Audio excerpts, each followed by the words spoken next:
वज़ीर आज़म शहबाज जी वफ़ाक़ी काबीना जो इजलास तलब करे वरितो। मुल्क जी सियासी माशी सूरत हाल ते गौर कयो वेंदो।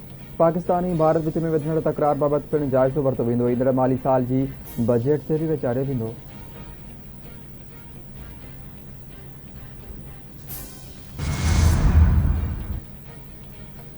नायब वज़ीर आज़म ऐं परॾेही वज़ीर इसाक़ डार चीन जे 3 ॾींहनि जे दौरे ते बीजिंग पहुतल। इसाक़ डार अॼु पंहिंजे चीनी हममनसब वांग यी सां अहम मुलाक़ात कंदो।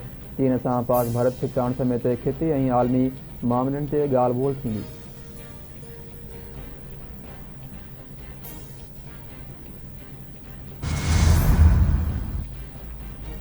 अमरीकी सदर डोनाल्ड ट्रंप जो रूस जे सदर पुतिन सां फ़ोन ते राब्तो। यूक्रेन जंगबंदी लाइ ॻाल्हियूं शुरू करण ते इतफ़ाक़।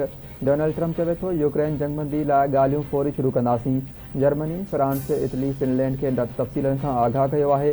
जंग ख़त्म थियण ते रूस अमरीका सां वॾे पैमाने ते वापार चाहे थो। रूस अमरीका जे वापार सां यूक्रेन खे फ़ाइदो पहुचंदो।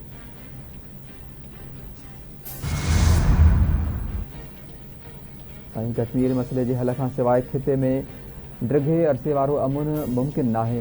सिंध तास मुआइदे जी हिक तरफ़ी मुअतली समेत ॿिया भारती जारियाणा क़दम आलमी कानून गॾियल क़ौमुनि जे चार्टर जी संगीन भञकड़ी आहिनि।